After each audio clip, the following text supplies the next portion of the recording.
नमस्कार दोस्तों, आज हम प्रेगनेंसी के 7वें हफ्ते के विषय में अपने इस वीडियो के माध्यम से चर्चा कर रहे हैं। दोस्तों, आधिकारिक रूप से पहले ट्राइमेस्टर का आधा रास्ता लगभग पार हो चुका है। आप आधे रास्ते में हैं और आपको शारीरिक और मन से भले ही अच्छा नहीं लग रहा हो और ना ही आप गर्भवती दिख रही हो, लेकिन आपके नन्हे शिशु का विकास आपके शरीर में काफ़ी तेज़ गति से हो रहा है। आपका शरीर उसके लिए काफ़ी मेहनत कर रहा है। अगर आप अपने गर्भस्थ शिशु के आकार की बात करें तो यह काफ़ी छोटा ही है। आप मान सकते हैं कि यह एक भुट्टे के दाने के बराबर या एक अंगूर के दाने के बराबर या ब्लूबेरी जैसा है और आपके गर्भाशय का आकार एक नींबू से लगभग थोड़ा सा बड़ा होता है। आपको जानकर आश्चर्य होगा, जिस दिन भ्रूण की शुरुआत हुई थी उस दिन से आज तक उसका आकार लगभग 10,000 गुना बढ़ चुका है। अब आप समझ सकते हैं कि इसका विकास कितनी तेज़ गति से हो रहा है, लेकिन उसके बाद भी आप इसे अनुभव नहीं कर पाएंगे। इसे अनुभव करने के लिए आपको लगभग 4 महीने और कुछ दिन का समय लग सकता है, कभी कभी 5 महीने तक का वक्त भी लगता है। इस दौरान महिलाओं के शरीर में कुछ बदलाव चल रहे होते हैं। कुछ बदलाव तो पिछले हफ्ते से ही आगे बढ़ेंगे और कुछ बदलाव जो पिछले हफ्ते आपको नज़र नहीं आए थे अब आ सकते हैं। इस वक्त प्रोजेस्टेरोन हार्मोन्स का प्रभाव आपके शरीर में नज़र आने लगता है। आपकी मांसपेशियां इसकी वजह से शिथिल पड़ने लगती हैं और बड़ी आंत पर भी इसका असर नजर आने लगता है। बड़ी आंत मुलायम और शिथिल हो जाती है, जिसके कारण आपका पाचन तंत्र गड़बड़ हो सकता है।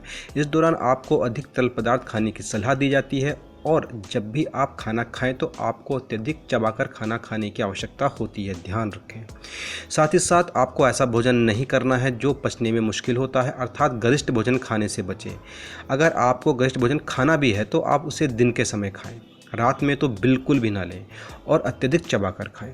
रात में इसका प्रयोग नहीं करना है। अगर आप सोचते हैं कि गरिष्ठ भोजन क्या है, तो जो भोजन पचने में मुश्किल पैदा करता है जैसे कि चना, राजमा, उड़द, यह सब गरिष्ठ भोजन में आते हैं क्योंकि इन्हें पचने में अत्यधिक समय लगता है और आंत कमज़ोर हो चुकी है तो फिर कब्ज की स्थिति बन जाती है। खाना पचता नहीं है, खाना सड़ने लगता है, तो फिर गैस और एसिडिटी भी होने लगती है।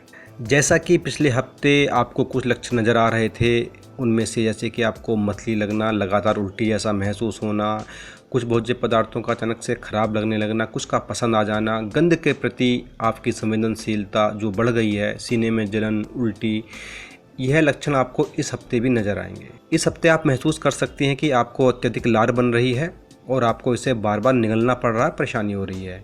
आप अपनी मौखिक स्वच्छता को लेकर सतर्क रहें, सावधान रहें, लेकिन ऐसा भी नहीं है कि आप अपने मुंह की सफाई के लिए अत्यधिक ब्रश को अंदर तक ले जाएं, इससे आपका जी खराब हो सकता है। इस दौरान आपका शरीर काफ़ी सेंसिटिव है, इसलिए सफाई भी सावधानी से करें।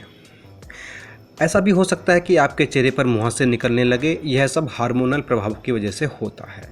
आपको काफ़ी गर्मी का एहसास इस हफ्ते नज़र आ सकता है, अर्थात आप गर्मी के प्रति अधिक सेंसिटिव हो सकती हैं। असल में आपको गर्मी लगती क्यों है? क्योंकि शरीर में रक्त संचरण बढ़ गया है, जिसके कारण आपको थोड़ा अधिक गर्मी लगने लगी है, गर्मी का एहसास होने लगा है। रक्त संचरण क्यों बढ़ता है? क्योंकि शिशु के विकास में अत्यधिक एनर्जी खर्च हो रही है और एनर्जी को क्रिएट करने के लिए रक्त को ज़्यादा दौड़ना पड़ रहा है, इसलिए ब्लड का संचरण बढ़ गया है। प्रेगनेंसी के इस दौरान आपको काफ़ी थकान महसूस हो सकती है और अगर आप आराम करें तो ऐसा हो सकता है कि आराम करने के बाद भी आपको अपनी एनर्जी कम लगे, शरीर थका थका लगे। यह गर्भावस्था का प्रारंभिक लक्षण ऐसा होता है। कुछ महिलाओं को इस हफ्ते महसूस हो सकता है कि उनका वजन बढ़ गया और कुछ महिलाओं को अपने वजन में कमी नज़र आ सकती है। यह व्यक्ति विशेष पर निर्भर करता है और यह प्रेगनेंसी का सामान्य लक्षण है। अगर वजन आपको लगातार कम नज़र आए तो डॉक्टर से मिलने की आवश्यकता होती है। अगर आप प्रेगनेंसी चाह रही थी और आपको प्रेगनेंसी हो गई है तो इसके लिए आपको अत्यधिक उत्साह दिखाने की आवश्यकता नहीं है, बस अपना ध्यान रखें।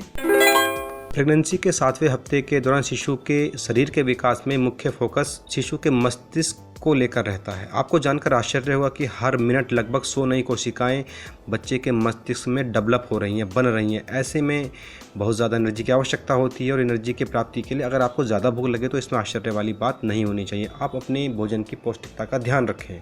7वें हफ्ते में बच्चे की हड्डियाँ बनना शुरू हो जाती हैं और चेहरे की आकृति पिछले हफ्ते की तुलना में थोड़ा अधिक स्पष्ट नजर आने लगती है।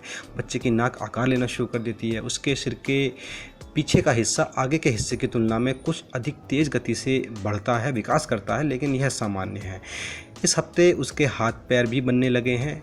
यह तो पिछले हफ्ते ही इनका उभार नजर आ गया। बच्चे के मुंह और जीभ भी निर्मित होने लगी है। बच्चे के हाथ पैर जो है पेडल्स की तरह नजर आते हैं, जो सीने के दोनों तरफ लटके होते हैं। यह मछली के पंख के समान होते हैं। अब आपका शिशु लगभग 7 हफ्ते का हो गया है। काफ़ी सारे दूसरे अंगों का निर्माण भी शरीर में शुरू हो चुका है। इस हफ्ते बच्चे के जननांग बनना शुरू हो जाते हैं, लेकिन अल्ट्रासाउंड से यह पता आप नहीं लगा सकते हैं कि वह लड़का या लड़की है। दोस्तों, वैसे भी अल्ट्रासाउंड के थ्रू बच्चे के लिंग का पता करना कानूनन जुर्म है। इस हफ्ते बच्चे के गुर्दे अपने सही स्थान पर आ जाते हैं, लगभग कार्य करने की स्थिति में आ जाते हैं, लेकिन वह अभी ब्लड का प्यूरिफिकेशन शुरू नहीं करते हैं, ब्लड को छानना शुरू नहीं करते हैं। दोस्तों, इस वीडियो में हमारी ओर से इतना ही। यह वीडियो आपको कैसा लगा आप अपने कमेंट के माध्यम से हमें ज़रूर बताएं। दोस्तों, साथ ही साथ आप इस वीडियो को लाइक और शेयर करना बिल्कुल भी ना भूलें। और दोस्तों, हमें भरोसा है कि आपने हमारा चैनल सब्सक्राइब कर लिया। दोस्तों, नमस्कार।